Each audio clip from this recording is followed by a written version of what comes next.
I could see when you made the little adjustments in the actual tape, it looked great. Thank you. Did you watch the whole episode? Yeah. Didn't it look beautiful? I thought we both looked pretty hot. We both looked fantastic. Yeah. Well, but it was so interesting. Like, even in retrospect, all I can say is I just wish that we talked more about ECT. Okay, well, okay, so I love an on-camera pre-interview. So I have a surprise for you. We're going to talk about our evolving views on AI. We're going to talk about illustration. I'm going to give you a career update and ask for feedback. I would love it if you would do the same. And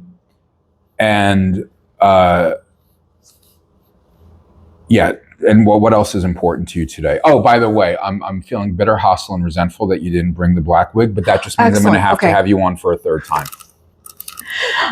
And a fourth, because I've got another wig that's like dark brown, light brown ombre that's absolutely gorgeous. Really? Yeah. Okay. And you know what? So let's just talk about, let's also, okay, so wait a minute. So we'll also do so AI, illustration, careers, and let's talk about wigs. Cool. Anything else is important to you today? Those are good. I mean, we're not going to have any trouble not getting through all of those. No, we talk a lot. Yeah. Okay, so first of all, Stanley Tucci. Look. Hi, everyone. This is the SPS podcast. I'm your guest host for the day, Fat Stanley Tucci.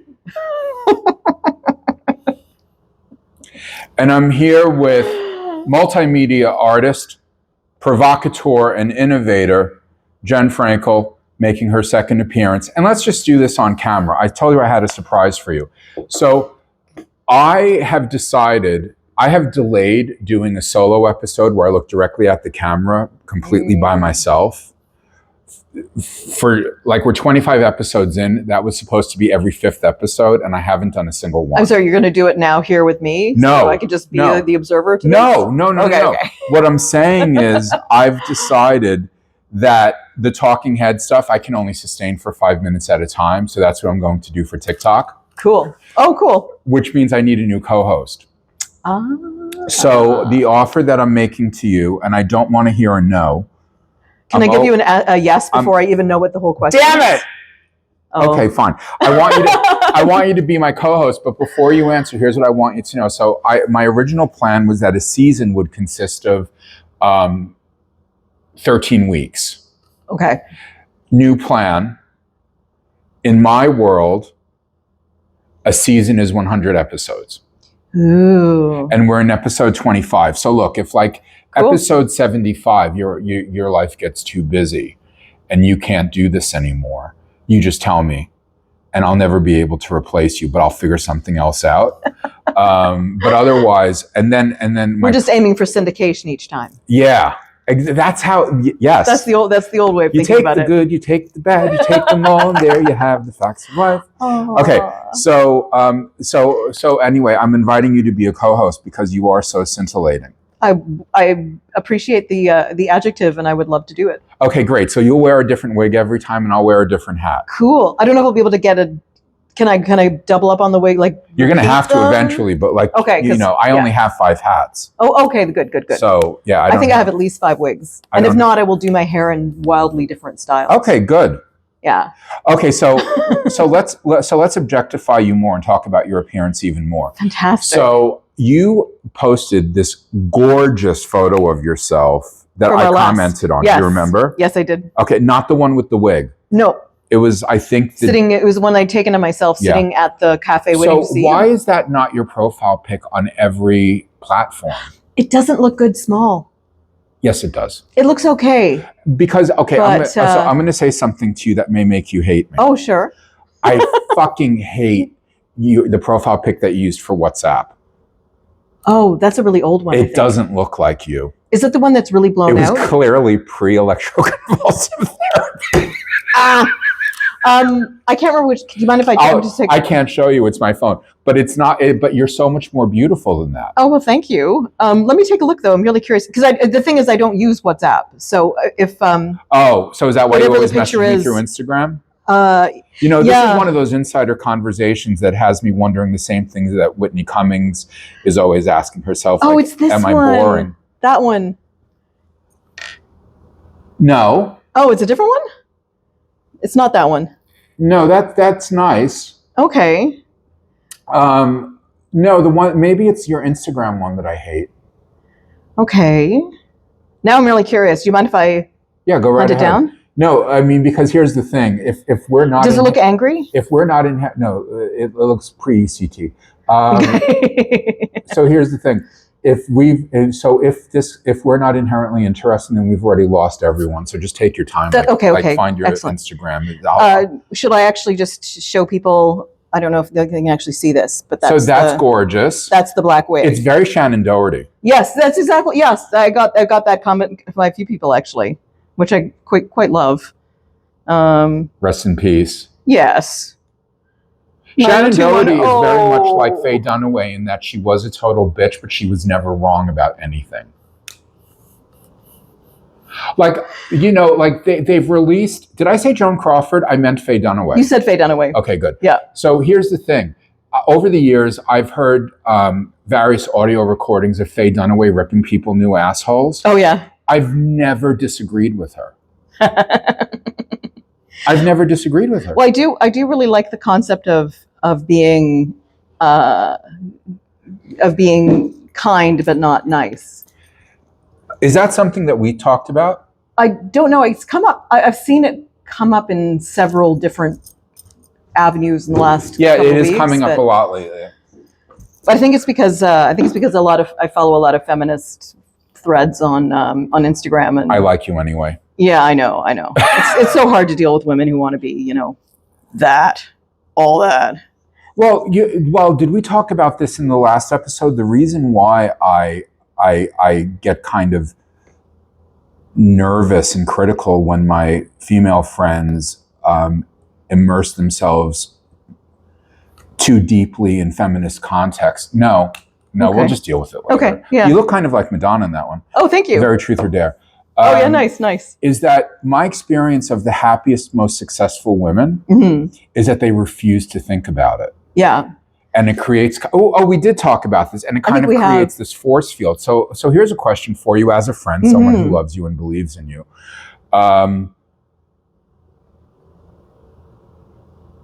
Do you think it's possible that your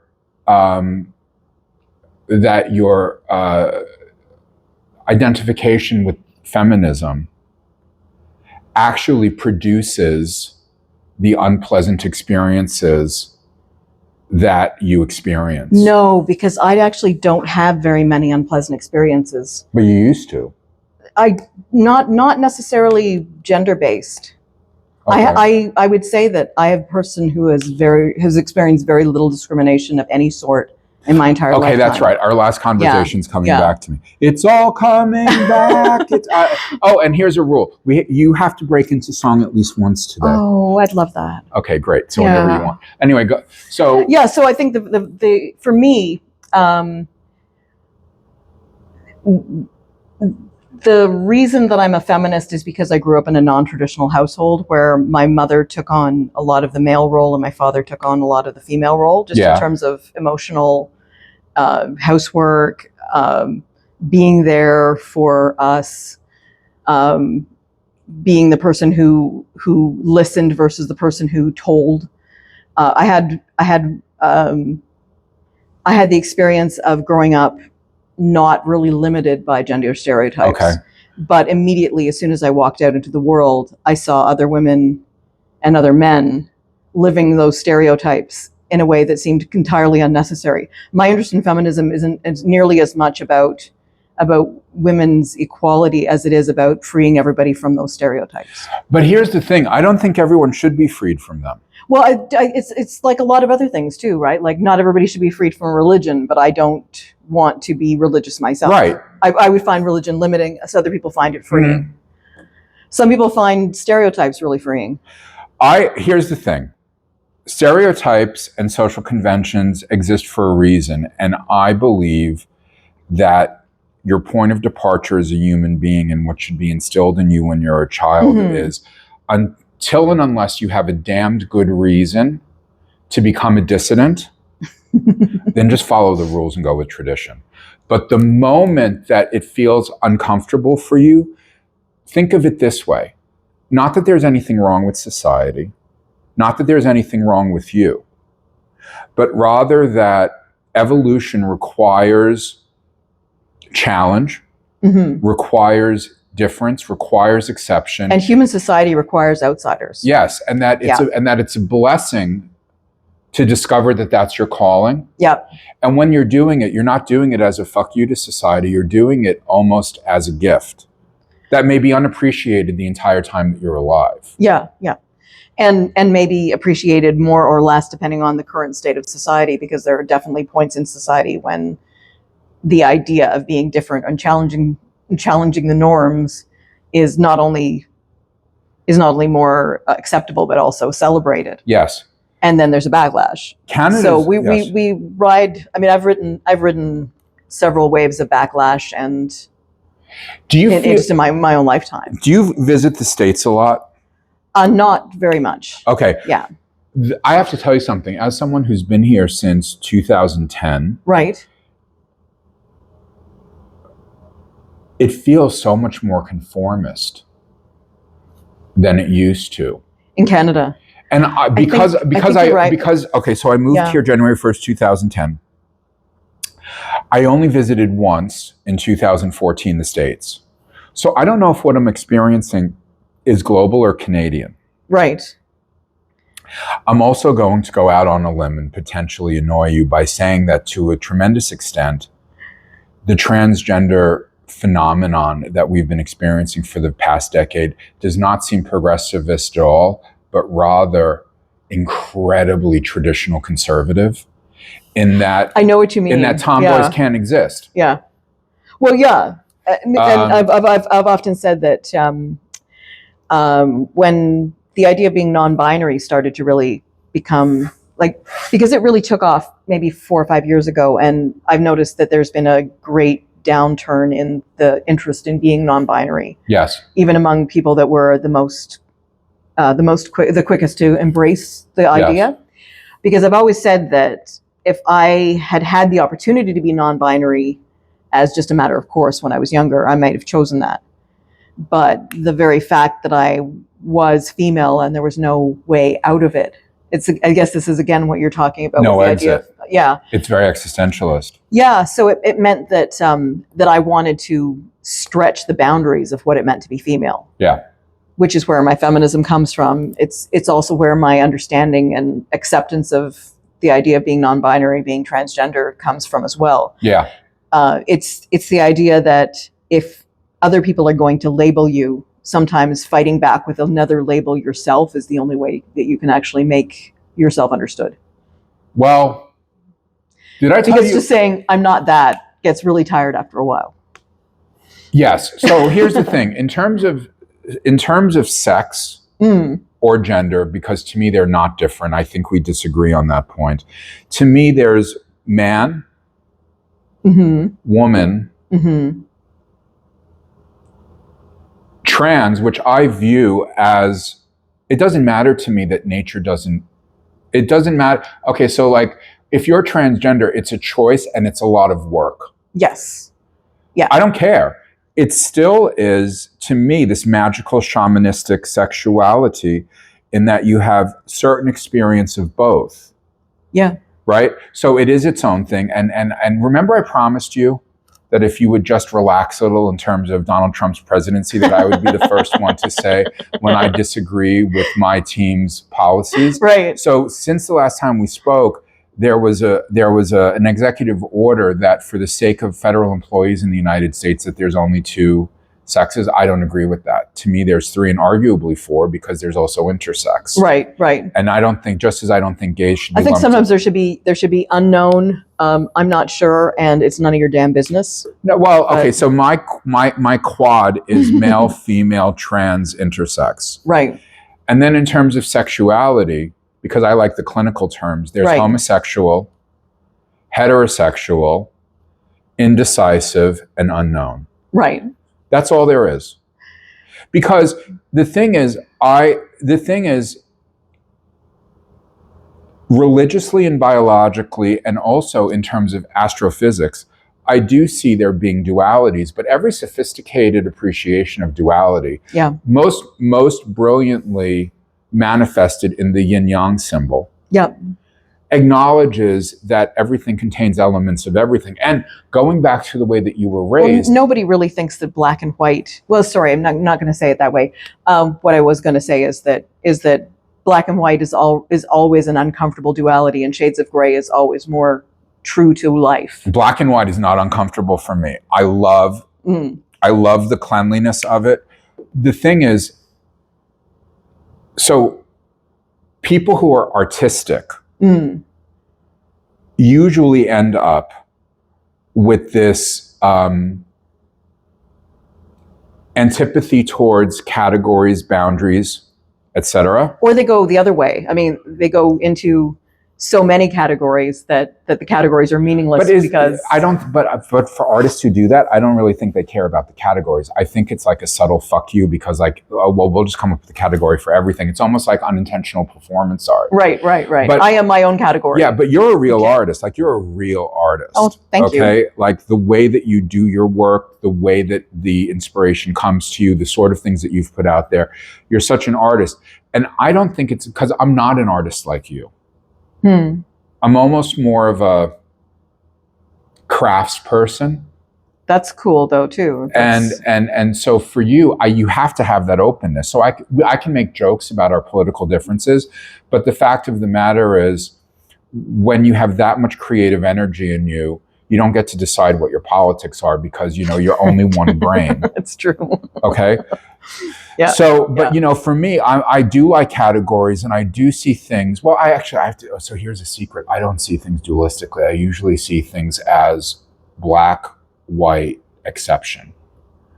I think that's a great way to look at it too. I usually think of things in trinities. 3's always been my magic number. Yeah. There's a reason that appears in literature. I love that.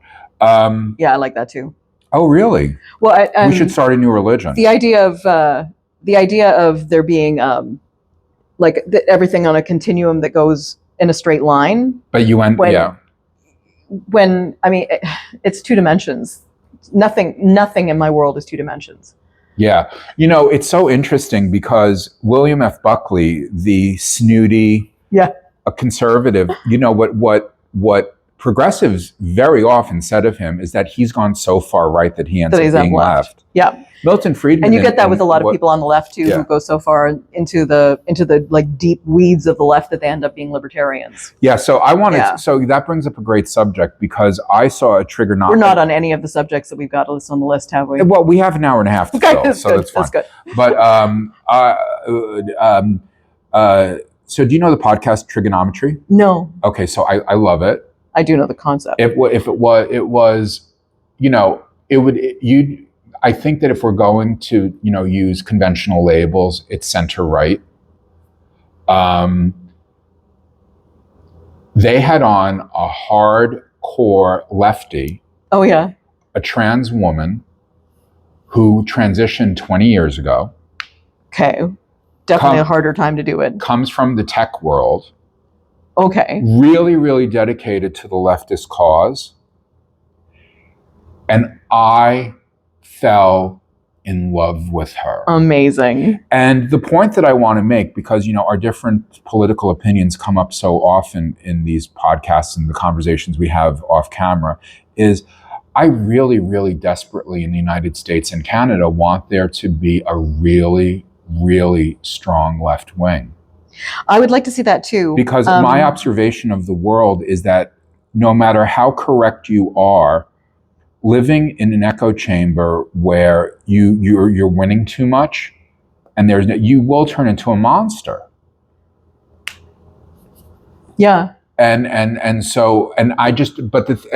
I identify as conservative, Republican, etc., simply because it seems to me that more often than not, Republicans and conservatives are getting things done. Cities that have conservative mayors tend to just be nicer places to live.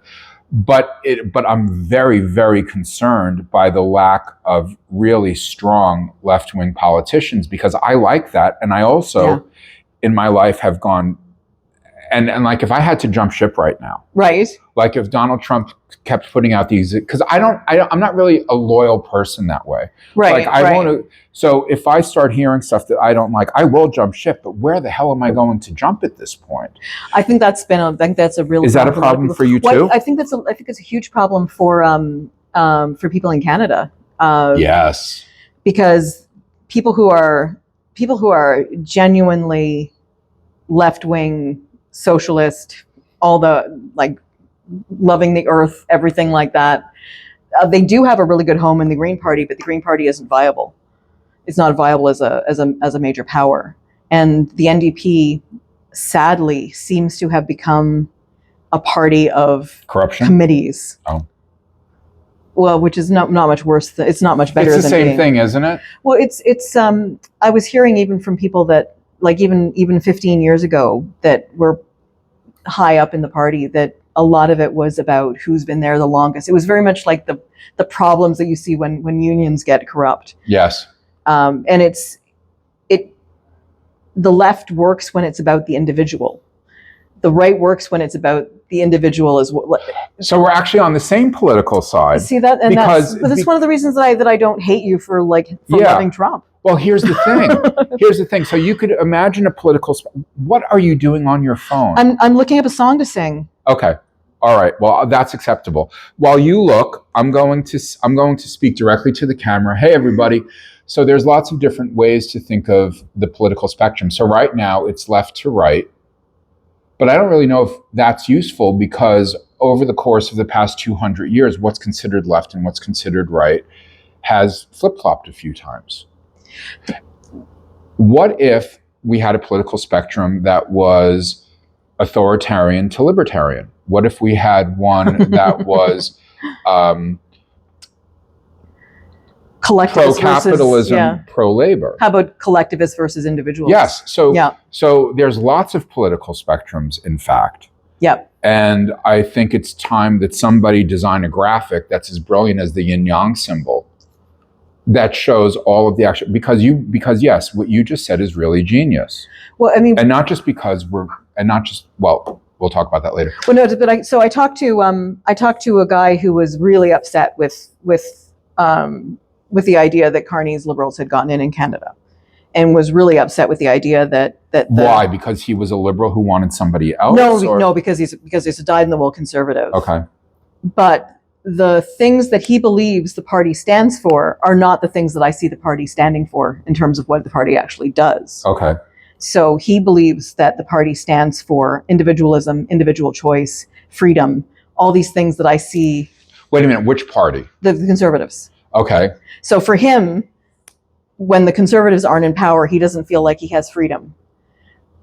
Most of my friends on the left. When the Conservatives are in power, he feels like he doesn't have freedom. No, when the Conservatives are in power, when the Conservatives are in power, he feels like he's free. And how old is he? He would probably be in his 50s, 60s. Okay, so go ahead. So he's of what I would consider to be an older generation that has seen a conservative party that was actually, like, I've watched in the States, especially, the Republicans basically lose their minds. Like, I've watched Republicans cease to actually do the things they say they're doing. Yes. And become a party that is very transactional and very responsive to moments, but not actually opportunistic. You mean? That's I didn't want to say it that way. Well, but go ahead and say it. Yeah. And he sees the Conservatives in Canada as being a party that is about stability, about tradition, about keeping families together, he basically sees anything that the Liberals are doing as driving families apart, fracturing social structures, instead of what I see, which is Conservatives gutting every piece of social legislation that they can get their hands on. So he actually believes the same things as I do, but he sees his party as being the one that actually is supporting his goals, right. Where I see that he's actually, if he actually knew more about politics, he would probably be on the other side. Does he know a lot about politics? I don't think so, but he doesn't feel the need to either. He knows the party that he supports. He knows what he believes they believe. Yeah. And that's good enough for him. Can I give you some feedback or an opinion? Because so based on what you're telling me, it's only on what you're telling me because I don't know this guy. Yeah, and I honestly, I talked to him for 10 minutes. No, it's fine. My impression is that he's right about the Liberal Party. I'm sorry, right, I should say correct about the Liberal Party. He's right about the left. But he's wrong about his own party. Right, and what do you see? What do you see with because don't forget, wait, I've always had a problem with my right and my left, ironically. Just got to do this. Okay. The one that makes an L is an L. Oh my God. So this is right. Okay. So on the right, you have the conservatives. But then further right, you have like that silver-haired guy, Bernier. It's further right, and it's the progressive. I forget the name of the party. Maxime Bernier, the bloc. Yeah, the hot one. And and then you have the center. You have the center left liberals, and then further left, you have NDP. Yeah, and then even further left, you have the Greens. So he's not describing his own party. You don't think so either? I think he's describing the conservative, the progressive, whatever Bernier's party is. That's what he's describing. Okay, so do they? You would say that they have more pure traditional conservative values then? So to me, the center right party and the center left party in Canada are both ideologically incoherent because they're both corporate, right? But they're corporate in different ways. Yeah, and you get more of that like hardcore, we're right and you're wrong attitude in the further right and the further left parties. That is true too. Yeah, absolutely. Which, I love, I love Italian politics because they're bad shit. Because they're crazy. Like they have a new, but the thing is, most people don't give credit to Italy on a provincial and municipal level for having some of the most stable governments in all of Europe. Right. And that's one of the reasons that it's okay that they're, it's one of the reasons. Yeah, exactly. So it's the reason that they're, it's okay if their federal politics are batshit because it doesn't really matter all that much. Yes. And I think that would be true in a lot of ways in Canada too. If we had, if you actually shrank Canada to the size of Italy. Yes. Same number of people. Yeah. Well, yeah. And there's the same number of people that are the conservatives living outside of cities. Yes. As there are that are the liberals living in the city population. Yes. So you would end up with a pretty much purple map all the way across the way instead of what we have, which is big swaths of blue with little dots of red and then red borders. So I wonder if we agree on something else. Yeah, interesting. Alberta should become an American state. Alberta is an American state. No, it's not. It's always been one.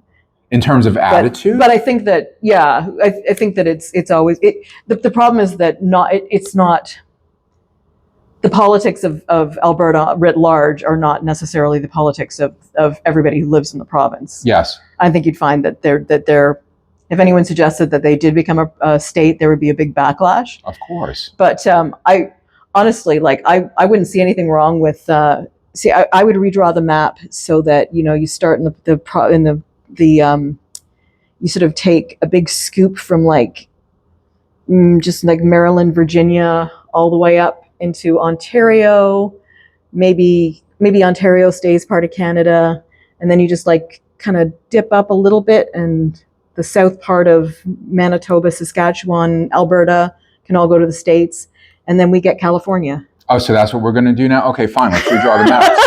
Okay, so how about this? How about Quebec? Right. New England. Right. New York and New Jersey become one country. Right. Okay. So it's a good fit. It's a good fit in terms of the cosmopolitanism. I think so. Yeah, too. Right. But there's also there's a lot of the rural. Yeah, but there's also so much Spanish spoken that it would become a trilingual zone, which that's kind of cool. That's kind of sexy. And then British Columbia could just merge with the West Coast, and then that could become its own thing. Yeah, and it'd be nice. I mean, I think that I think the North needs to be part of that somehow, but that's why I think that the North could actually be the link between. The North, because the North went crazy left wing over the like they went crazy liberal. Yes. Like undisputably. Yes. I don't like the way I look. Partly. Should we stop and do it? No, no, we're going to do this one. Oh no. Keep talking. Okay, to cover up. Yeah, I think that there was a very strong. I'm hoping that there's going to be a very strong commitment in this new Canadian government to the Indigenous people in the North, because they deserve to get something out of their votes. Did I say this in our last episode? I fucking hate land acknowledgements. Did you see? No. Have you watched any Baroness von Sketch? What? Baroness von Sketch? Never watched it. They're hilarious. They do one where there's a theater production going on, and of course they come out and they do the land acknowledgement. And one of the people in the audience says, "Okay, should we leave?" You know, that's a good point. Here's why I hate land acknowledgements. It's first of all, there seems to be this trend going on globally that we forget that like the normal state of humanity is to enslave or to be enslaved. And we keep forgetting that there's no such thing as a land that's never been taken over by somebody else. It's also to move from place to place. Yeah, and also I will suggest, I have no idea if this is going to work. I might be ruining the episode. I kind of like it. It makes me think that you're Bavarian. Yay! Yeah. Yeah. I'll just speak belligerently loud. But so it ignores all of these things that in a really kind of easy, in the context of the easy lifestyle that people in the developed world had, creates this expectation of the world as having no harshness, no conflict, no drama. Therefore, everything occurs as such a problem. You mean like not being able to get Evian water? Is that a thing? And breaking down? Is that a thing? I've seen it. I don't respect Evian it. really is the best water in terms of its mineral content. I used to work for them. But you know what I mean? Like there's a reason we've got first world problems as a concept. Absolutely. Yeah. But the thing that I always do if I have to do a land acknowledgement, because it's like supposed to be mandatory at whatever event that I'm doing. Okay. The way I try to do it is try to actually learn something that I can bring to the land acknowledgement that actually may spark people to be interested in more about what either Indigenous government was like, or what the people who were on this particular piece of land actually like. There's no substance to the land acknowledgement. It's lip service, and it's not even effective lip service. Like, one of the things that I found out was that most of the land acknowledgements in this region talk about the Dish with One Spoon Treaty, which sounds like a treaty between white people and Indigenous people, and it's not.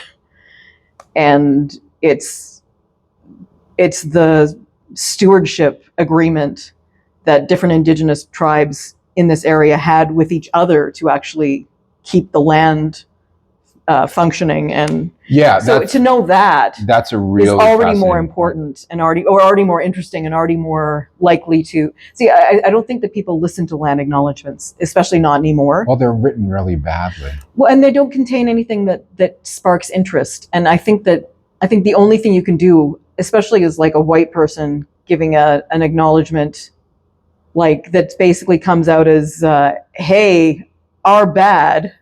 Yeah. Like, it's just very. It feels like it's very performative. Like it's making it worse. Yeah, it does. It does. So my whole thing is. I just want to like. So let me spark some interest. Let me sound like a fascist for 5 minutes. The reality is that the majority of human history has been about enslavement. We should actually be celebrating the fact that it doesn't exist in most of the world. Although I would like to say that there is still slavery. It is happening today in various forms.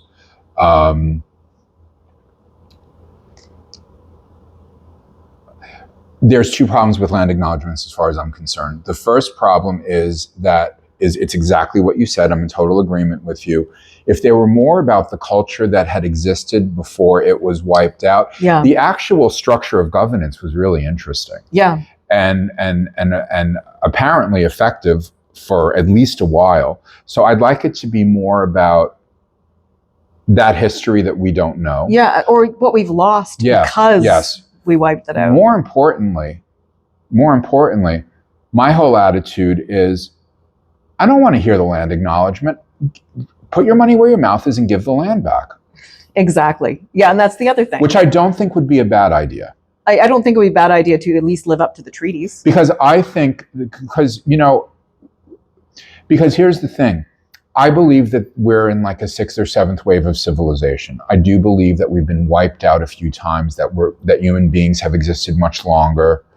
But I believe in lots of crazy stuff. Like I think that there are tribes of human beings that have like gone into cave I'm with systems. you on that previous Okay. one. So, and I can even explain why, but.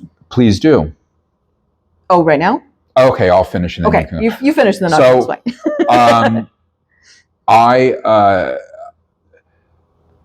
So it doesn't. We all need to stop trying to get back to our ancestral lands, which is very interesting for me as an ethnic Jew. Right. Because I kind of sort of am not confident that Ashkenazi Jews actually came from the land of Israel. They didn't. Well, it's really interesting because but the thing is, I'm really pro-Israel. Right. So the thing is, in my head, intellectually, Israel should exist. The world's refusal to align with Israel is really shocking to me, although I'm absolutely delighted that it seems to me that Saudi Arabia and UAE are becoming more pro-Israel every day. They've outlawed extreme Islamicism in their own countries to an extent that we won't do here. Right. And but I actually, and I don't want to get into it right now, because I think that I've said enough cancellation-worthy material already for one episode. Good for you. My intellectual argument for Israel is not the Zionist one. Okay. It's not. It's that it has proven itself to, well, okay, fine, I guess I'm going to.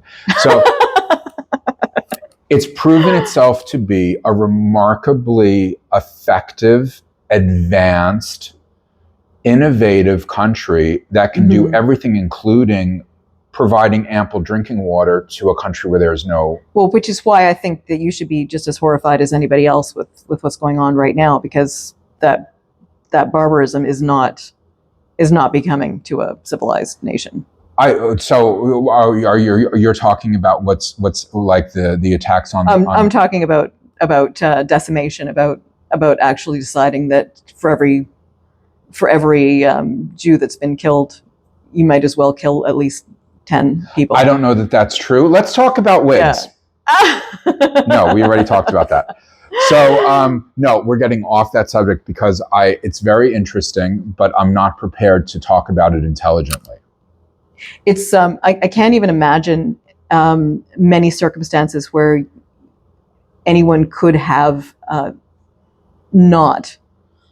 have a conversation about that particular subject that wasn't incredibly fraught with emotion. Yeah. Can we do it next time? We can try. Okay. I'd love to. Okay. Because I have feet in many camps in that. I mean, because of, I don't know what I've told you about my family, but no. My grandfather on one side of my family was a pacifist minister, Church of Scotland, then United Church of Canada. Yeah. The United Church of Canada is one of the most liberal churches around. Is that what Laidlaw is? Yeah, exactly. Okay. Yeah. They were one of the first to embrace queer pastors or like ministers. On the other side, not only was my grandfather a communist labor agitator and a like a dyed-in-the-wool communist from Poland, yes. My grandmother was a Jew from Russia. Okay. Like / Ukraine. And my family, the family that was in that part of the world, my grandfather's side of it was entirely wiped out in World War II. My grandmother's side emigrated to Israel. So I have relatives in Israel despite the fact that I'm the farthest thing from a Zionist you can possibly imagine. Just recently was back in touch with one of my cousins, one of my Israeli cousins, who finds himself very much outnumbered in all of his social circles because he's very left-wing. Okay. And finds that it's hard to be anything like a pacifist or somebody tending towards the left in Israel currently, that the right-wing attitude is very pervasive. Okay. And the right-wing attitude is definitely in line with much more of a military, warlike attitude. And he does not believe in that. But I'm on my side that's in Canada, I have not just a lot of gentle kind of middle of the road Christians like the United Church, the inclusivity, the we want everybody to be happy kind of church. But my brother is actually a Pentecostal Christian. I'm not even actually sure what particular denomination he is, but they have really hardcore beliefs on his side. And they're lovely people, but there are things where I know that we will disagree vehemently. Yeah. If we go down those roads. Absolutely. So within my own family, I have just about all of the you have religious so many tension points you of can view within your imagine. family. Yeah. Wow. Okay, let's talk about something more fun. The math of love triangles? The what? That's what I was looking up. We were talking about trigonometry when you just mentioned the podcast. Yes.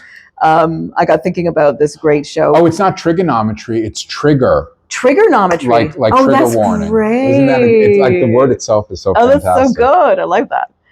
No, did you ever watch Crazy Ex-Girlfriend? You're a musicals guy. I loved it. Okay, so I loved it do you remember the math of love triangles? She was dressed up like as a Marilyn Monroe type. I don't remember it. It was so funny. What's your favorite? Is that your favorite Crazy Ex-Girlfriend song? It's one of them. It's definitely one of them. What are your others? I have to say that anything that Donna Lynn Champlin did, usually like made me laugh my ass off. The Run with Scissors. Do you remember this one? Yes, I do. You know what else I remember? Which one? Settle for me. Baby cakes, just settle for me. I know you'll have to agree. We make quite a pair. Oh, yeah. What about fit, hot guys have problems, too? Yes. It was such a great dance. So many great dance numbers. And there's the one about... Let's generalize about them. That's a great one, too. And the one about... that cast was so talented. Fuck me, they're just incredible. And the one about giving up on relationships and having cats instead. Yes. I'll go down to the old cat store. Yes. What about strip away my conscience?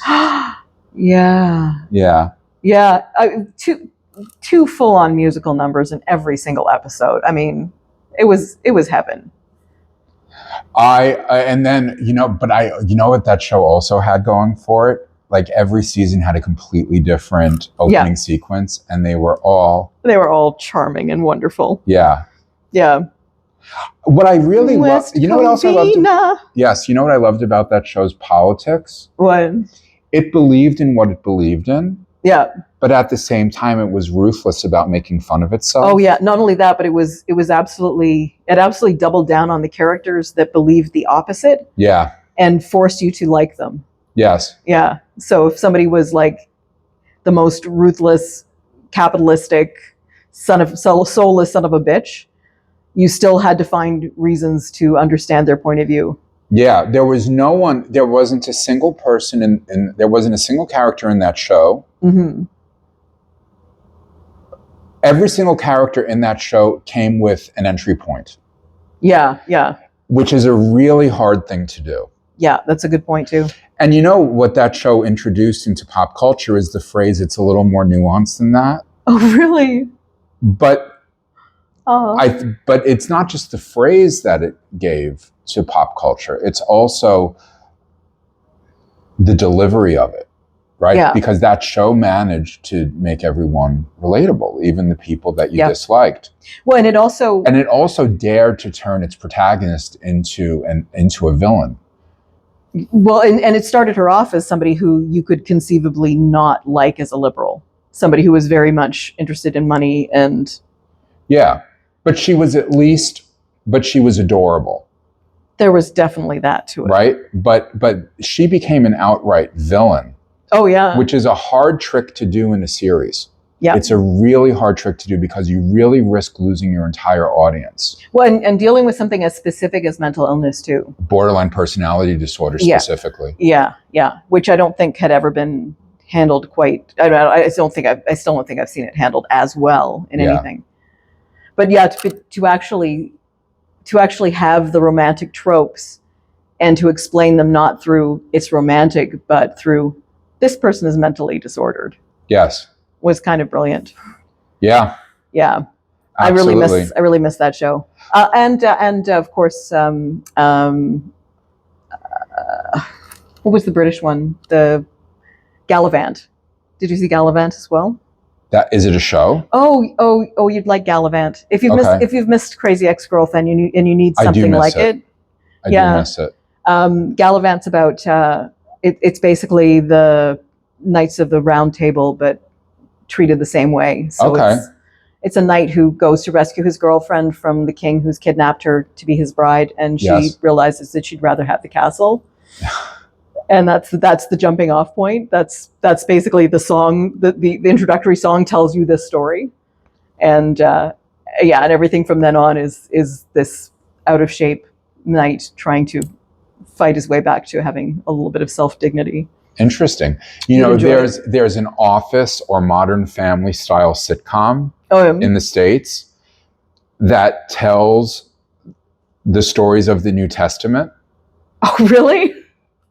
So like in biblical times, or is it actually imagine that it's shot like Modern Family, right? Or with people kind of like to the camera. Or? Yeah, no, not to, but like it's or The Office. Okay. I'm sorry, I just flashed onto somebody going, Jesus. Well, not quite there, but it intersected, which is really interesting to me because in a certain way, it's more authentic than the dead serious way that so many literalists look at the Bible, because what it does is it reminds us that those stories, and it doesn't matter whether or not they're based on reality, it doesn't matter at all. If you read a good translation of the Bible, it's Pulp Fiction. It's so trashy. It's so outrageous. Oh, yeah. And it's like, and I've said this in like every episode that I've done, it's like the Avengers. Everything Paul wrote is like a Mark Burnett series. Like, seriously. Fuck, man. Let's talk about AI. Okay, cool. So you had some interesting things to say while I was setting up the lighting. Talk to us about it. Yeah, so and while you do that, I'm going to relight you. Okay. I would say that as AI evolves, my opinions of AI evolve too. Okay. The big deal with AI has always been for me that it is the biggest deal with AI for me is that people are fucking stupid about the whole Skynet thing. What's Skynet? The problem with AI is not that it's going to develop consciousness and take over from us. Okay. That's like saying the problem with Elon Musk is that he's going to relocate everybody who's rich to Mars. Like it might happen, but it might not matter, and it might not ever happen. Okay. It's just not a rational thing to be worried about. Okay. The problem with AI is the problem with any new technology is that it is being developed by the people who have the money to develop it. And it's being developed for reasons that people who have a lot of money develop anything, which is to be able to make more money. AI is basically being developed by people that the money is being put into it, at least, by people who would rather not pay people to do work for them and would love the idea that they could have a machine to do those things instead. Like everything from listening to the founder of McDonald's talk about how he's looking for a way to employee-proof his production line. Like you just basically want to find ways to make sure that human beings can't interject their own personality into things. And the easiest way to do that is to take people out of the equation altogether, right? Yeah. So that's my thing. That the only real problem with AI. So when you talk about AI, you're also talking about robotics. I think that a tool is a tool is a tool. AI has the ability to change our view of reality, but so did the printing press. And television. And television and yeah. And makeup, like not quite the same way, but no, I think in the same way. I think you're right about that. But anything that alters our view of reality can serve or alters a purpose. our reality. Yeah, or yeah, well, and are those two things really all that different? I don't think they are. And I would agree with that. So what I see is that AI already is hurting the people that can be hurt the least without actually sustaining real harm. Okay. So it's hurting artists, musicians, writers, people who actually are creating things, who are finding that the push is on to take that part of the process away from them. On the other hand, artists and writers and musicians can benefit from having the technology to help them actually further their artistic goals by freeing them up from a lot of work that they don't do well and that machines do well. Yes. So I guess I wish that that we were pushing for AI to stay in its lane. Yeah, I totally disagree with you, but totally agree with you at the same time. I have always hated the idea of AI. I am actually very bothered by the presence of Elon Musk in Trump's administration. Oh, me too. I don't believe that Elon Musk's wealth comes from his belief system and his attitude. I don't think he goes out trying to make money. And I do adore him in many ways. But I think that the best left-wing criticism of the Trump administration is Elon Musk. Because it's just too much consolidation of power. Yeah. Now, I think it's the grift. I don't think it's a grift. I think the biggest problem with the Trump administration is the fact that a lot of it is a big grift. What do you mean? He's making billions of dollars as a president. And if that was just, not constitutional or not legal, that would still be a problem. But ethically, it's a big problem for me. Okay. Yeah. Let's talk about that after AI. Yeah. So AI is more interesting than Trump. And also, I have a real problem. I have a problem with people on all parts of the political spectrum who talk about these political figures like they're friends. As far as I'm concerned, they work for us. And if it doesn't matter 200 years from now, it doesn't matter. I can vote for a politician whose personality I hate. Oh, yeah, for sure. But a lot of people have conversations like, oh, do you want them to come to the party that you're throwing on Friday? Yeah, yeah. Really people talk about celebrities like that, too. And my thing with celebrities is always, I think I just smacked my mic. That's fine. My thing about celebrities is if a celebrity wants to meet me, sure, we can meet. Until a celebrity cares enough to meet me, they're not getting anything out of it. Why would I want to inflict that on them? I don't know them. Well, there are people who are famous who I really want to meet because they're amazing at what they do, and I want to learn from them. Yeah. Or have conversations with them, which is one of the don't think that they would podcast. Care very much to meet me. I'd want to be able to offer them something at least as you're inherently interesting. Well, I hope so, but okay. So all right. So as someone who's been completely overwhelmed by the demands of this media venture that I'm creating, my discovery of very particular technologies has been liberating. Yes. And I'm grateful for them. This is what AI is at its best. Yeah, well, so here's what I think are wonderful applications for AI. It's artistic production when it's used by artists. Yeah. And by the way, I'll tell you that in terms of AI writing, the fact that everyone's using AI to write actually bodes well for me as a writer. It actually means that people are writing complete sentences again. Well, first of all, the I'm just median, going to grab my that's fine. The median quality improves. Yeah. But the other thing is, as you could tell from my stream of consciousness comedic poetry at Laidlaw's open mics, AI is 100 years away from being able to do that. So and it's even further from wanting to do that. Yeah. So what it gives me, is a pool of writing created by human beings or by machines that is at its median level better than it was before. Yep. And it gives me such a sea of consistency that my work stands out more and can be perceived as more of a luxury item. Yep. So I'm grateful for that. I also, to be honest with you, think that AI is what's going to save medicine, wellness, and healing. I mean, AI is just much better than doctors at diagnosing stuff because AI doesn't have to deal with, I've never seen that before. Yep. So I'm very enthusiastic about AI in that regard. That said, I have this radical belief that somewhere between the ages of, so here's the thing, my model for, like, if I ran the world, there would be no schools, or schools would have no lighting, no technology, no nothing.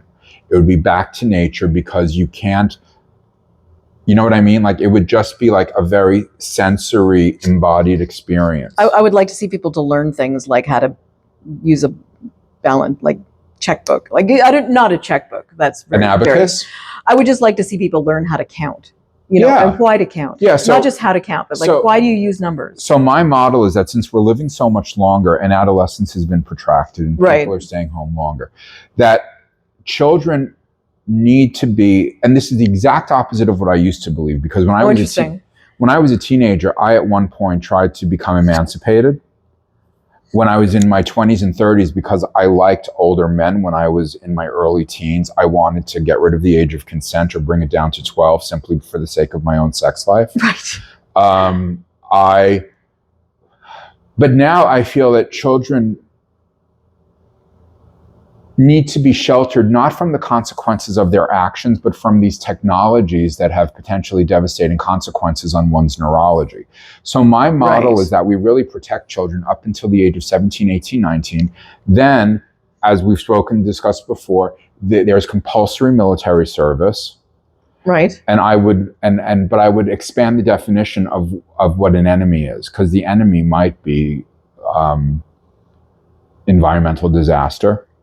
That'd be great. It might be it might be a lack of. So one of my co-hosts. So instead of maybe military service, maybe just social service, service to the government in some way. So have you ever seen any of my podcasts with Caleb the Tall? No. So he's ex-military. Right. Because I wouldn't thrive in that environment. Okay, so I would have murdered myself. You don't know that because of what I'm about to say. Okay. So he said that the people who do best in the Canadian military are people who have. He said that he was shocked by the number of artists and intellectuals. Oh, that's interesting. And dissidents in the Canadian military, because in order to succeed in the Canadian military, there's lots of Canadian values that you can't have. Okay. Like you have to have you need to have a much more profound reckoning with the messiness, ugliness, and conflict that's built into life. That you have to completely give up being nice. And he also told me that what he specialized in, so one of the greatest problems in our country is the lack of housing. Right. Which I perceive as coming from, what's the word I'm looking for? Too much regulation, relative to the number of people that we allow to immigrate here. The numbers don't match up. Okay. It turns out that he was deployed to build housing, and he said you would be amazed by how quickly, efficiently, and cheaply the military is capable of building residences. Right. And he's like, he said on one of our episodes, I've watched Carter do some pretty amazing things with fast building houses too. Yes. Yeah. So his whole thing was, he said, I view the lack of housing as a threat to our country's security. If I ran the military, I would view that as a problem that needs to be addressed. So like an entire force to do that. So that's cool. Yeah. That's so something I could be behind. But also another great aspect of the Canadian military, which is very different from the American military, is that you actually apply for you don't just apply to be in the military. Right. You have to apply to intelligence, food service, architecture. And so it's this great boot camp. I mean, so you actually can do something so that you're if you interested decide to leave after 5 years, you're set in your career. Right. And they actually encourage you to get advanced degrees. So my whole that's cool. That's basically saying that the part of it that you like is the part that mimics vocational training. Well, because I don't think that because the vocational training in this country is insufficient. It's really denigrated, and I don't understand that. There's insufficient valorization of blue collar trades. Like there are parts of Canada that like don't have enough plumbers. Like they just and it's a huge problem. And so. And considering the fact that the quality of education that's being received in universities has gotten so low, 100 years ago, it was 90% faculty, 10% administration. Now it's the reverse. Yeah. So, I can say that when I went through school, not only did nobody talk to us about the trades, but nobody talked to us about why we were going to university. They talked about us it going was to just university. assumed that it was a careerist move. But what on earth was the career supposed to be at the end of it? Well, if you don't understand the world, how the hell are you supposed to pick That's a what career? I'm saying, yeah. The one thing that I'll give credit to the States for versus Canada. Right. Is that career came up very little in conversations about university when I was in high school. It was really about becoming a better person and learning more about the world. I don't know if it was because of the uniqueness of my neighborhood. Right. It was a Cuban neighborhood. It was poor to working class. I don't really know. I do know that statistically my school had an unreasonably high number of kids going to Ivies. Oh, that's interesting. Yeah. Anyway, so here's my motto. We keep kids away from robotics, computers, and AI. Right. There's 3 to 5 years of military service in which you are tasked to solve a problem. So your enemies are your problems are your enemies. And inside of that, you get trained for a career, you get to see the world, and I would also advocate for mandatory drug use.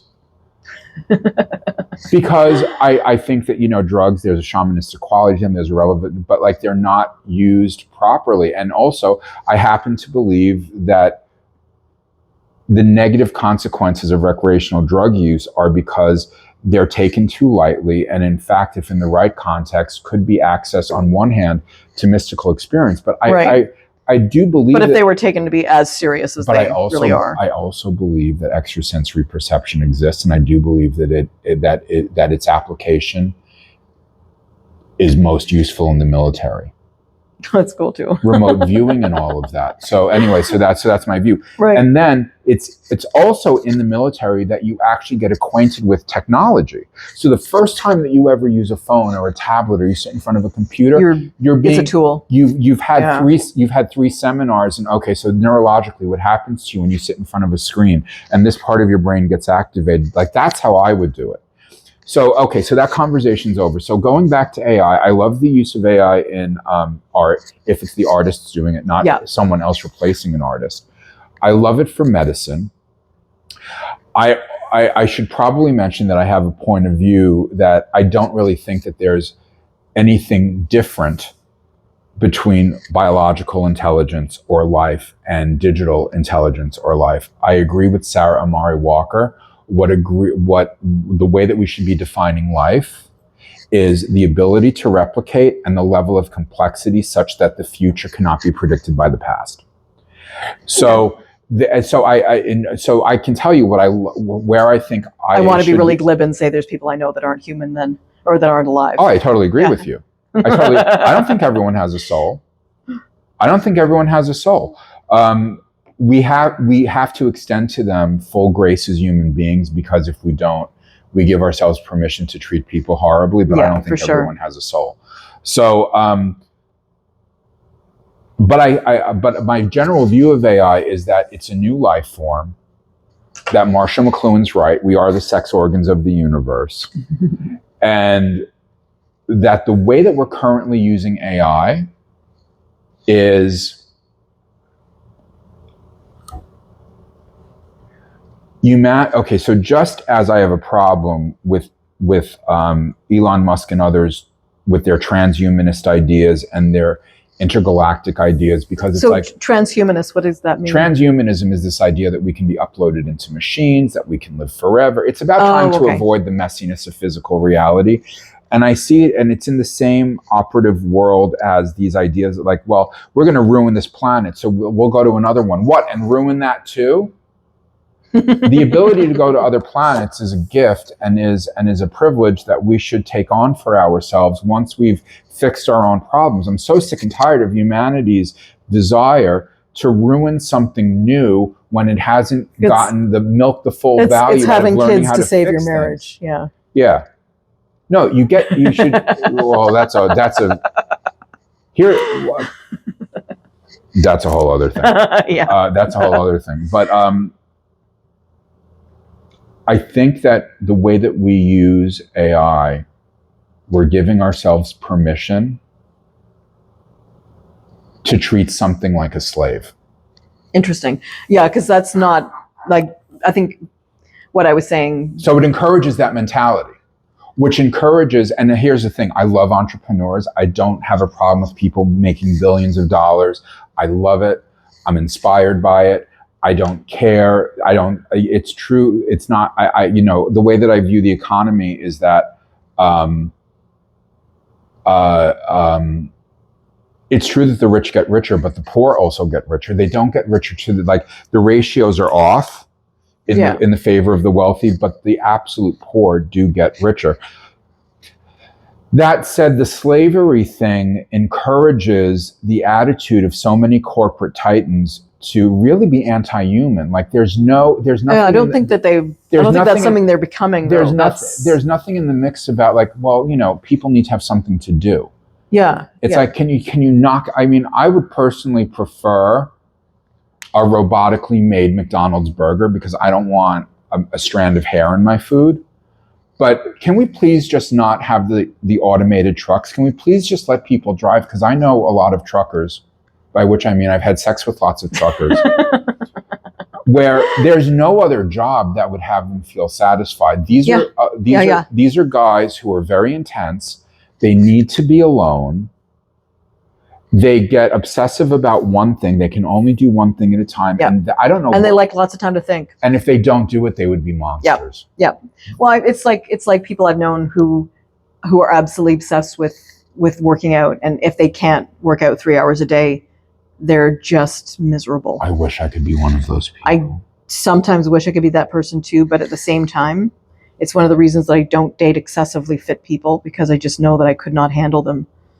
I just couldn't handle that need to be working out all the time.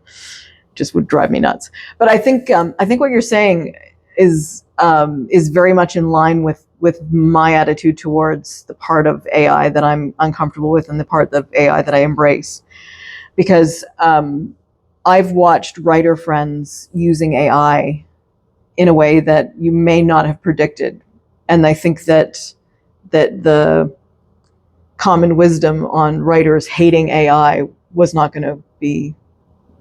predictive of. I think a lot of people assumed that writers would be the first people to be anti-AI. I'm very much against the way that AI has been trained, because it has been using proprietary information from like intellectual property without crediting or compensating the people that actually created it in the first place. So it is a problem for me that AI is so far down that road of using artists' work for free, whether it's visual artists or writers or photographers or anybody.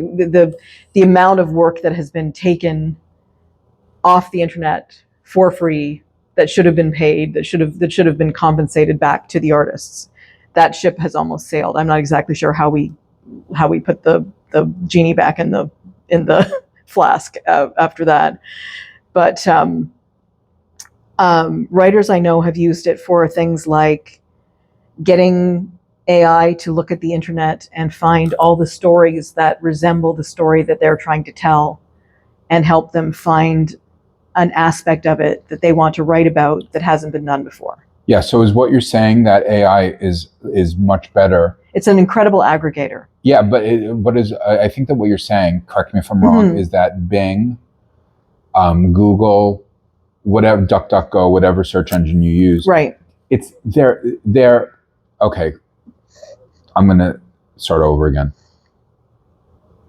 In my own life, the way that I use ChatGPT and Claude is I use them as search engines. I don't I am so dissatisfied. So 10 years ago, I loved the search results that I got when I used Google or Bing. Well, what a great thing not to have to go to the library. I don't get the quality of search results that I got 10 years ago. And if I want the quality, right. Maybe you're just asking more difficult questions too. No, I think, here's what I think is going on. I think the search engines have gotten worse because the companies that are responsible for them have shifted their staff over to AI. Yeah. And I think that in addition to getting the quality of information that I used to get, I also get it in 5 minutes instead of 2 days. Right. Yeah, and I think that there's a lot to be said for something like using Claude AI to, I mean, it's a wonderful thing if you're the kind of person who's lucky enough to have a writing partner or a great friend that is there at all hours of the day and night for you to bounce ideas off of, for you to, who can build you up when you need that. Yeah. The psychological effect of having a Claude AI sitting there saying, "Oh my God, that's a great idea. Have you thought of this?" Yeah. You know, you bring up a really important point. There's this husband and wife team that has, and politically, I don't even know how to describe them. They are so far left and at the same time so far right. They're wonderful to look at in terms of like scholars or neo-scholars. Like, they're just so fascinating. And they have a podcast called Based Camp. Okay. And oh my God, this is really embarrassing, especially since I completely forgot what I was going to say. It was something about their use of AI or the okay, yes, encouraging each other. So they brought up a really great point, and the point that they brought up, which I'll expand upon, is a lot of the people whining about AI are upper middle class to wealthy. Right. Completely ignoring the fact that from a getting ahead perspective, AI actually stands to be the most useful for the poor. It's an incredible leveler. Yeah. So I'm going to go beyond their analysis, and I'm going to add to it in a way that I hope that they would agree with. I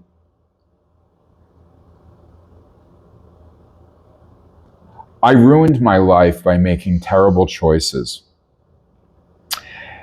And I got myself to a place where I had done an amazing job of getting rid of everyone in my life who was good for me, a role model, an inspiration, right. An ally. And I was surrounded by homeless people, drug addicts, nut jobs, and worse, because I had become all of those things. Right. I can't always call you. And whereas I know you would take my call. Yeah. I also know that you're a human being with your own I'm things. not always there. And you don't want to work, and you don't want to and for people who live in communities or operate in subcultures that don't have a success mindset, that aren't ambitious, AI makes for a very, very, very useful proxy. Yes. For a best friend who wants you to succeed. Yes.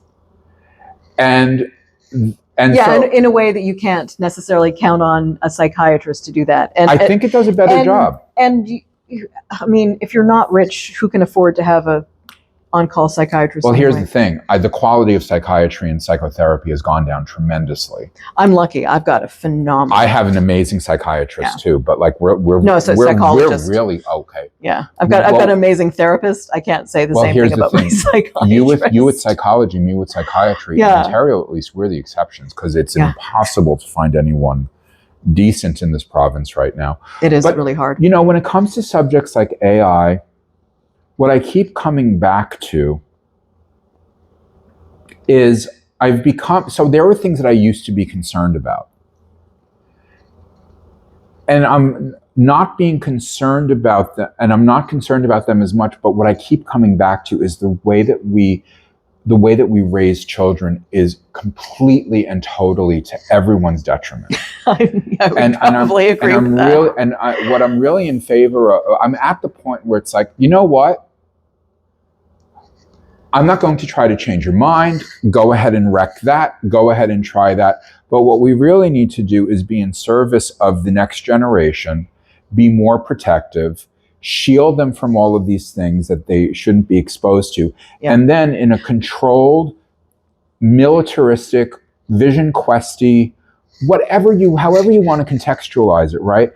Just have a 5-year boot camp that operates as a transition from adolescence to adulthood, where everything that can cause someone to go wrong, not having friends, not knowing how to harness the power of technology, not knowing how to handle your drugs or your alcohol or whatever. Not knowing how to deal with people that are different than you. Yeah. I think that's one of the big ones. Yeah. That's what the being sheltered, the one thing that worries me, because I've seen it with my own niece and nephew who were homeschooled, is that they have no experience of people who aren't exactly like them.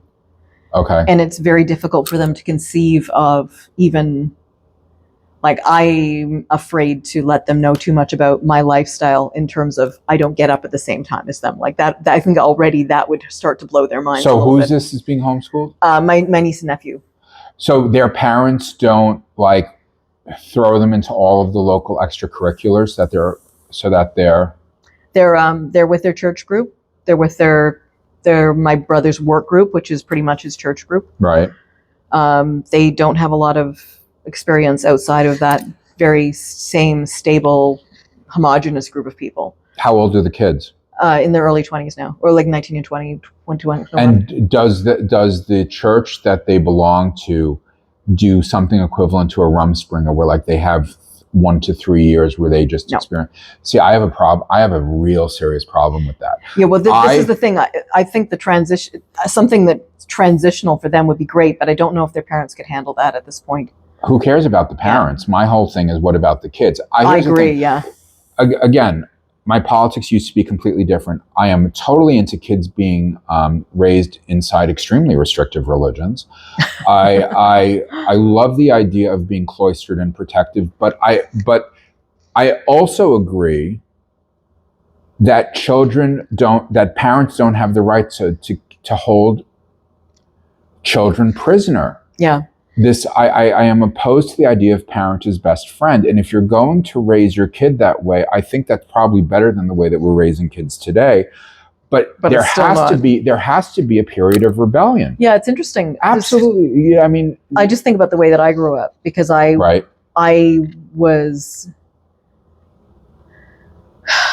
was very independent from an extremely early age. And I think that it was very good for me to be as independent as I was. Yeah. So starting off at like 8, 9 years old, taking the bus by myself to various lessons and to school eventually. Getting myself a job by the time I was 12. Wow. Because I was hanging around downtown. Okay. Meeting people. Like all of my entire friend base was like 20s and 30s. Okay. And I was a smart kid, so there was a reason that I didn't get along very well with my peers. Right. I just had a different intellectual outlook than they did. Right.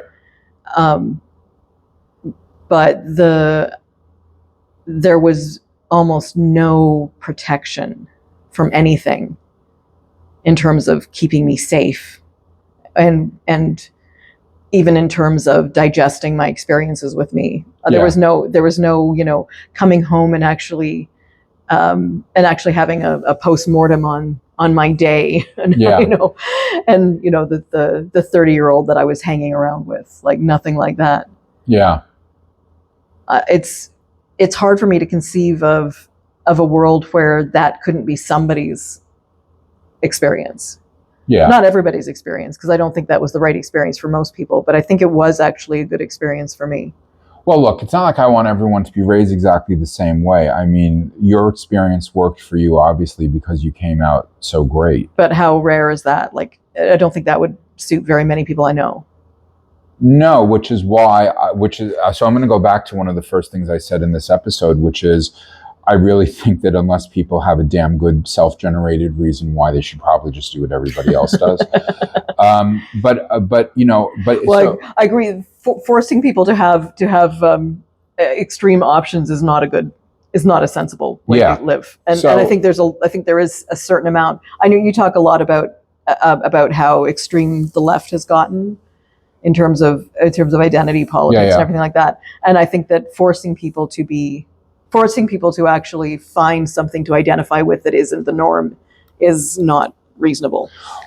But so what do you think of my idea that, like, if you want to be fundamentally religious, that's fine, but like, you owe it to your children to let them go nuts and to just completely leave them alone for a period of time to discover? I just believe that everybody should have it drilled into them that you can make any decision you want for yourself, but you can't make a decision for another person. Because my only problem with extreme religions is not what they do within their own religion. It's what they assume about how everybody else should also be. Yeah, that's a problem. That's a problem. Or when somebody is born or ends up in that religion but doesn't want to be that and can't leave, or doesn't know that they can leave.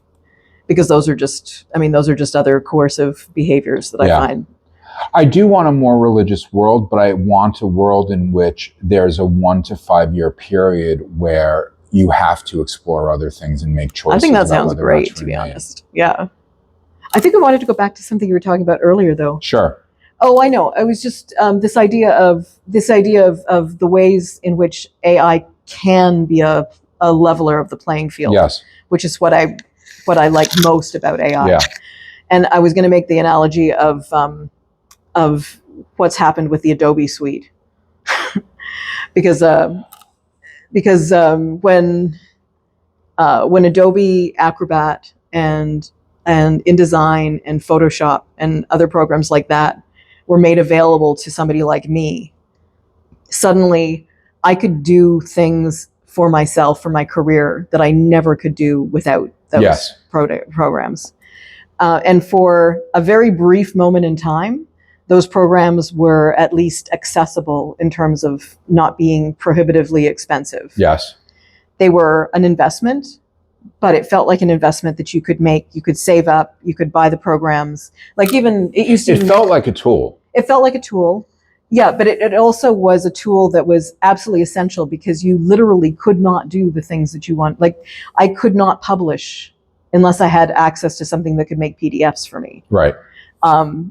I couldn't create a book cover because I couldn't afford to buy a book cover from somebody else. But if I had Photoshop, I could create a book cover. Right. So all of the things that I wanted to do, that I could do if I was rich or if I was part of a large corporation, I suddenly could do as an individual. Yes. So the empowerment of a lower middle class / absolutely dirt poor person who is an artist, the empowerment because of the affordability of that technology, those tools, there was just no way to underestimate how important that was to me being able to get my start as an artist. Yes. Now, with the models that they've moved towards, the generative stuff. No, it's the fact that when you use Adobe or when you use any of the Adobe suite, you can't buy the program anymore. You can only buy a monthly subscription. Yes. And the subscriptions are, for the tools that I need and that I use on a regular basis, we're talking upwards of $100 a month. And that's only for the basics. If I want to use all of the tools that I'm used to using, I'm talking like $300 or $400 a month. An individual who is not employed in an incredibly lucrative field can't afford that. Okay.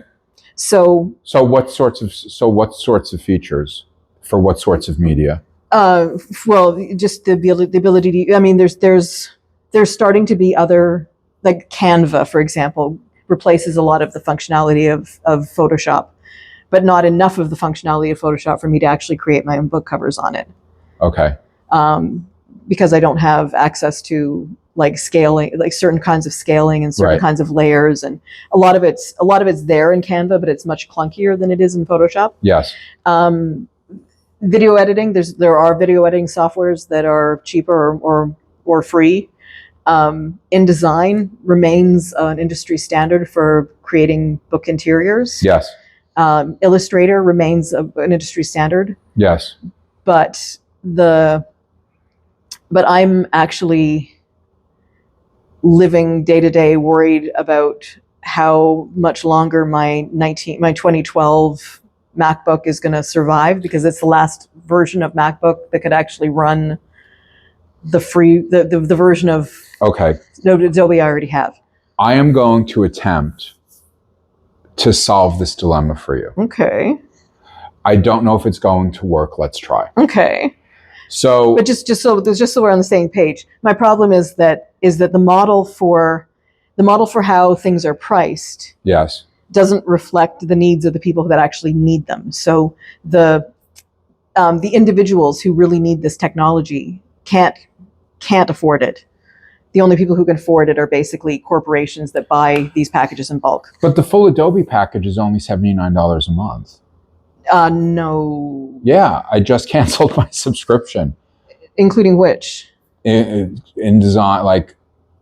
So here's the thing: I can't afford I can't afford $80. Okay, but here's the thing: if you subscribe to the individual package, to the individual applications, right, it's too expensive. The all for one is the best value. Yeah, I thought it was more than that. I thought it was $100, around $100 last time I looked. Oh, wait a second, that's American though, right? I think it comes to 84 with tax in Canada. Okay. But anyway, that's not the point. Well, I want to take where and you're at, which is that it's too expensive for you, as like, I'm just going to accept that. Cool. Yes. Okay, so here's the thing. I'm really into operating systems and user experience. I don't like the way that Windows looks anymore. I don't like the way it operates. And I also am not a huge fan of the way that Apple products look. The icons are clunky to me. There's too many smoke and mirrors, too much, look how impressive we are. Yeah. And I fell in love with computing in the late 80s, early 90s, in the era of the Commodore 64, the Commodore 128, and also, the GEOS. Right. Yeah, we started on Tandy and Commodore 64. Did you ever use GEOS? So GEOS was like this package that did so much stuff so affordably on such low-powered computers. Okay. So I'm attempting to create this media empire. I'm overwhelmed by the number of software packages that I need to learn, and I'm really entranced by the concept of the Creative Suite, because it is an all-for-one package, and there's nothing that it can't do. Yeah. My experience of it, in addition to the expense, because here's the thing: I don't have a problem with the cloud model. I don't have a problem with the subscription model. I do have a problem with how unnecessarily bloated and clunky it has become. Right. Okay. That makes sense. And so as someone who always likes to take a third path, it's just my inclination. What I did was I took my moderately powered laptop, I wiped Windows off of it, I installed Linux Mint. Well, actually, I first installed Ubuntu, but it was too big and clunky for me. I didn't like the way it looked. I switched to Linux Mint, which is really cool. And what I feel like when I use my laptop now is that it's first of all, it's fast, it's responsive. Right. But it also feels like a tool again, because there isn't like 5 million things operating in the background, collecting data, interact. The only thing that operates in the background is the updater. That's it. There's nothing else running. It's a tool. It does. So you don't have like runaway CPUs like you do with them. Right. Yeah. And specific to film. Right.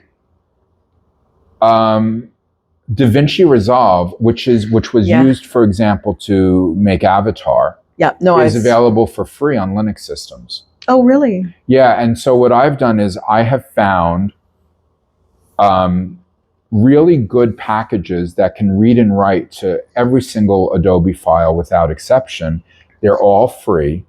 That's fantastic. And see, this sounds like what I used to do before I actually hooked into the CS6. And so here's the thing: if you have a 212 laptop, you're probably going to need to invest money in a new computer. You probably think that you need to spend a lot more because Apple computers are expensive. What I'm telling you is that you can take a $300 Windows laptop. Right. Wipe it. With moderate specs. Right. You can wipe it. I actually have the Linux Mint USB stick to do it. Okay. And you can, this may be my next iteration. Okay. And so what you do is you do get a new computer. You can't have a 2012 computer. You get a new computer. You install Linux Mint. You can take my recommendations for all of the other stuff or the recommendations of other people on Reddit or whatever.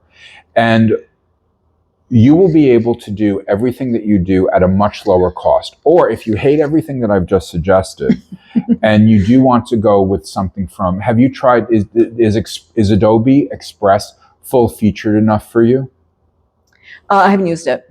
Okay, so Adobe Express, in my opinion, even though Adobe Express sometimes is slow because it is web/app based and not a piece of software, Adobe Express, so you've seen the graphics that I produce for my events. Yeah. They're fairly fantastic. They are. I don't do them in InDesign or Illustrator. I do them in Adobe Express.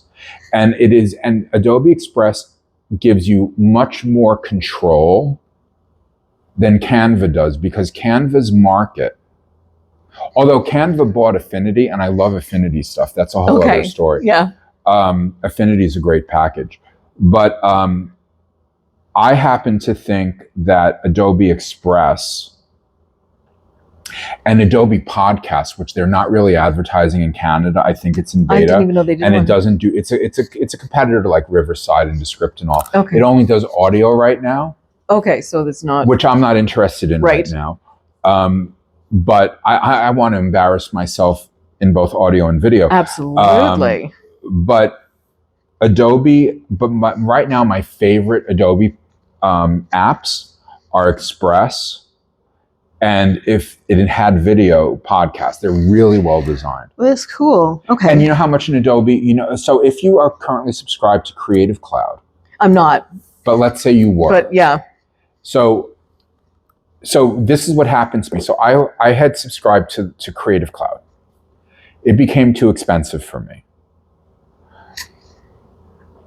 I tried to cancel, and it said, we won't let you cancel, but if you buy like even the cheapest package and you buy a year up front, you're off the hook. So, by the way, I don't like this whole idea of 1 year commitment. Like if your package is good enough, people will continue. And just a 1 year commitment for like a cell phone contract. It just seems very like out of date. It feels very Blockbuster Video. I hate it. But I was paying $84 or $87 per month for Creative Cloud. That was per month. Right. I switched that to a 1 year access to Adobe Express for $150. Oh, that's great. And it is a great package. So those are my two pieces. Okay, yeah, no, that's interesting. So those are my two pieces of it. I'm sorry, it does, so it's $71 a month, Canadian. Yeah. And it says for all Creative Cloud apps. This is a lot cheaper than the last time I looked at it.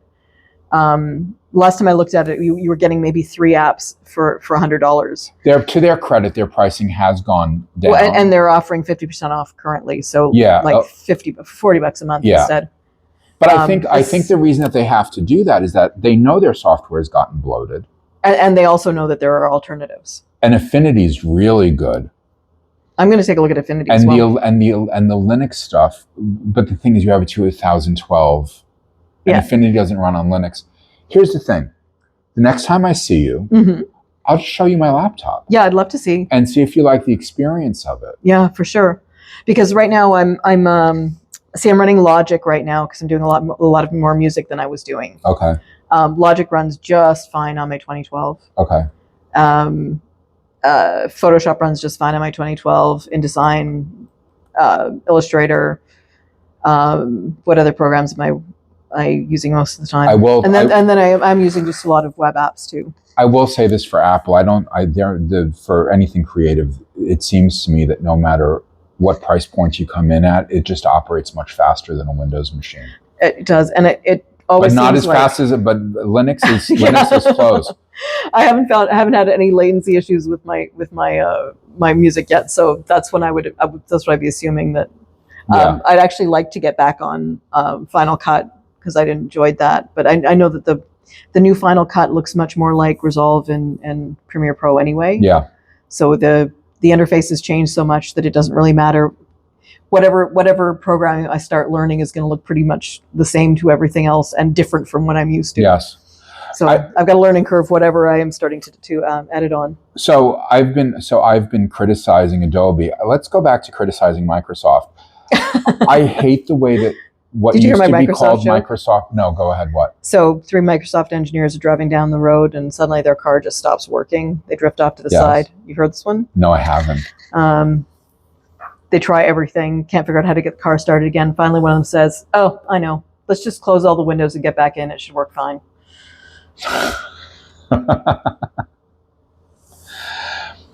So I don't like it. So when I was working in advertising, I was focused on websites, I had a huge problem with the whole idea of showing related products at the bottom. Okay. Because I believe that in the world of cosmetics, beauty, etc., that what it did was it limited the imagination. And I was right, because in the 2010s, the beauty industry went through this period where no one wanted to wear color cosmetics anymore. So sales dropped because people weren't dreaming, and it was like the result of too much cross-selling. Oh, interesting. Okay. Right. At least that's my analysis of it, right? Oh, that seems reasonable to me. Yeah. But similarly, because what's in a corporation, and by the way, I'd like to say that if I was president of the United States, or if I was an activist in the United States, the one law or the one Supreme Court decision that I would work so hard to... Citizens United?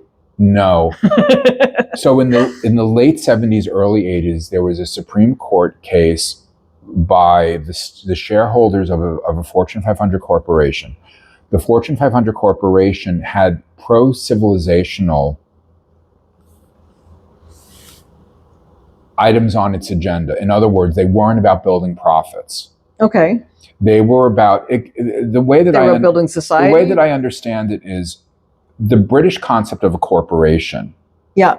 Was that you would be granted, like the government would grant you got a concession for entity, a specific, but you had, yep. And that's actually the division of a corporation. That's what it was in Canada too originally. Yeah. So it was for limited time and for limited it was for a particular project or renewable, yeah. Right?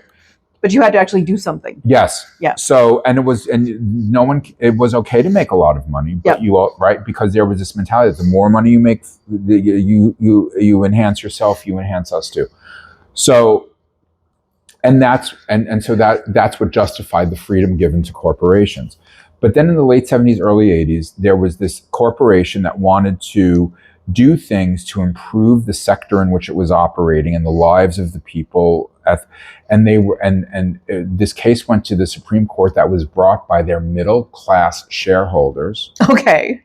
Who insisted that a corporation's top priority had to be the quarter by quarter profitability Oh of my its God. shareholders. Which has been the downfall of... Because another thing is, okay, so I consider myself Republican conservative. I also think that we need to rethink what a corporation is, because I don't like the idea of shareholders. Investors, fine. Yeah. Yeah. Like, I want more employee ownership. Well, investors have to have at least a little bit of risk on their minds. Yeah, like... Shareholders don't. Yeah, so here's the thing. If you want to invest, that's fine, but you're taking on a risk. Yeah. And you don't get to and it's not you're not the company. Yeah. Yeah. So you assume a certain risk, and you have to let the company do what it wants to do, even if what it wants to do is make money while making the world a better place. So this one Supreme Court decision. So you know how like people notice that something seemed to go off track in the United States in the early 1980s, in that whole era of greed. Yeah. That emerged from this Supreme Court decision, which I will say was a reaction to... So Milton Friedman, who I loved, died. Right. All of a sudden, these economists at the University of Chicago and elsewhere who are operating like under his... Like he was economics in the United States. Yeah, yeah. And I think he was a brilliant economist, perhaps the greatest of all time. But you know what it's like when there's someone who dominates a field. Everyone underneath gets really hostile, and they want to rebel, even if their ideas are terrible. Yeah. So either that, or they hold on to what they understand of the ideas of the great man without really understanding them. Milton Friedman was okay with laissez-faire capitalism because his point of departure was it only works in a moral society. Right.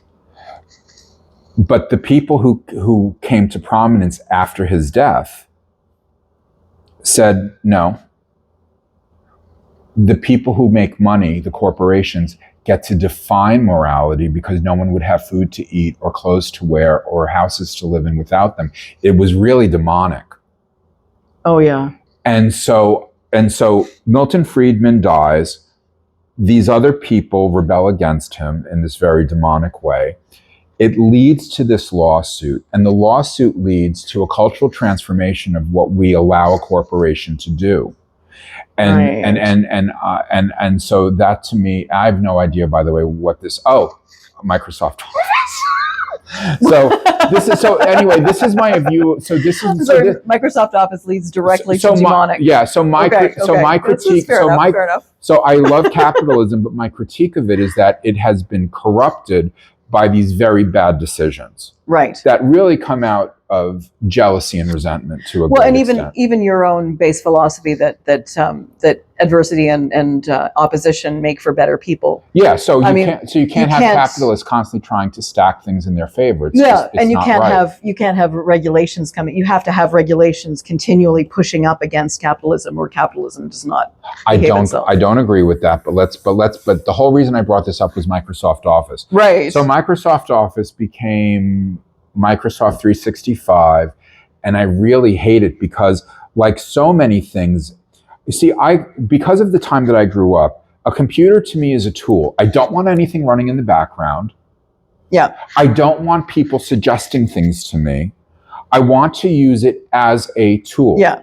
Yeah, it's there for my use, I'm not there for its use. Microsoft Word wants, well, what sort of project do you want to do? I don't know what sort of project I want to do. Just open up the document and let me create from nothing. I actually wrote a sci-fi story about the newest, like a future iteration of the Paperclip. Oh, yes. I fucking hate the Paperclip. Yes, I hate it too. Okay, so that's so here's the thing. Straighten it out and drop it down a drain. So Linux machines all come with LibreOffice, which is what I use as well. Oh, you use it? Yeah. Okay, so there's no reason for me to have discussed any of this, because as far as I'm concerned, if there's an open source version of something, I will try I will try that first. What I love about that's in the 2000s, I was not a Microsoft Word guy. I thought WordPerfect was much better. I was a WordPerfect person. I still have WordPerfect files, and LibreOffice will open them. Yeah, but to me, LibreOffice reminds me of WordPerfect when it was at its height. Yeah, and you can mod it to make it look almost like. Yeah, it has that mode, right? Yeah. So look, we're coming close to our goodbye time. Okay, how many things did we not talk about? And I also did not sing. Well, sing. I know, and I was just going to try. Sing right now. I actually had all this stuff. It's like I just don't know what I want to sing now. By the way, I don't I know do. what's been worse in this episode, me looking at the camera version of you rather than you, or you constantly checking your phone. It's not only that, it's that I keep yawning. And I haven't feel, noticed. Okay, I feel worse about the yawning. I haven't noticed. Although I will say that you look, that this whole setup, yeah. Okay, you look like a Wired magazine's most commonly asked questions segment. I love it. That's awesome. So, but anyways. Hi, welcome to Wired. Sing for us. All right, I don't even know what I'm going to sing though, because I wanted to do something about the math of love triangles, because she's so adorable when she sings it. But then I'm like, I don't even know if I remember the tune. Now all I can think is, and I see your true colors shining through. Just because that was what I was listening to on the radio last night. And I see your true colors. You have to sing. You have to go really, really small in your mouth. I can't sing that song. It's almost impossible. Like, you have to actually change your face shape into Cyndi Lauper's face shape in order to sing it. You know, I saw an interview with an actor last week that said that, you know, when you try to do an accent by duplicating the sound, it doesn't work. The way to duplicate an accent is to learn how to move your mouth and your jaw differently. Yep. Is that true? Absolutely. Absolutely. Yeah. And you don't focus on the sound. The sound comes from the face. And yeah, sometimes the way that the inside of your mouth behaves too. And I usually have a phrase in another accent that I use to get into the accent, like I want a hot dog with mustard. So if you can start saying that, then you can start to figure out where the accent actually sits. You just ran through accents. I know, but that's the thing, like, right? Unless you've been practicing them, unless you actually are honing in on them, yeah, you can be all over the place with them. Yes. But yeah. I used to be able to impersonate Sting. Oh, that's pretty cool. You know, it's really, so I mean his speaking voice. Oh, I thought you meant his singing voice. No, in terms of singing, it's really weird. So I can sing just about any Sting or Police song. Oh. But the first verse is always terrible. You're finding yourself. Like I don't know how to start in the right place. Like when I'm at a karaoke bar and I'm singing Sing or the Police, I resign myself to sounding terrible the first verse and then being amazing after that. That's awesome though. No, it's not. No, it's kind of cool though, because people are not going to remember the first verse. They're just going to remember how you finished off. I mean, you'll remember how you started, but everyone else will just remember how you finished. Sting did this really obnoxious interview that made me love him so much more than I already did. What did he say? He was talking about how much better and more interesting his voice had gotten as he grew older. Aww. It was so self-congratulatory. Aww. I loved every minute of it. Have you ever noticed that the happiest that you'll ever see Madonna at an awards show is when she's, or in general, because Madonna strikes me as someone who is sad a lot. Yeah. By the way, I do have a one Madonna reference per episode rule, so I'm just putting it in there. It's actually the second one. It is? Yeah, because you said I looked. Well, I'm allowed like Madonna to have extra credit in the like a paraphrase. Yes, I'm allowed to have extra credit. That's all right. But I have to have at least one, and she has said herself that she's sad quite a bit.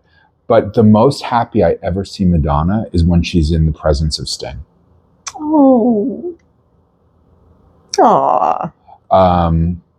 Anyway, I love the both of them. So in terms of what we didn't talk... That just makes me sad that there wasn't something that she could have done like the way that David Bowie and Annie Lennox got to sing together in the latter year Under Pressure days. I bet you that it's some $100,000 a ticket charity event they've sung together. Or at least in my imagination. I just saw a clip of Ella Fitzgerald singing with Karen Carpenter. Really? And it made me unreasonably happy. You have to send that to me. I will see if I can find it. So I'm going to talk to you some other time about my theory that Sting and Madonna, their work intersects in really interesting ways that could be, by a nut job like me, conceptualized as a third book of the Bible. I think you have just convinced me that I'm going to steal all of Madonna's song titles for my final book of my quadrology. I've got 3 books of the 4 written. Yeah. The first one uses, I think the first one uses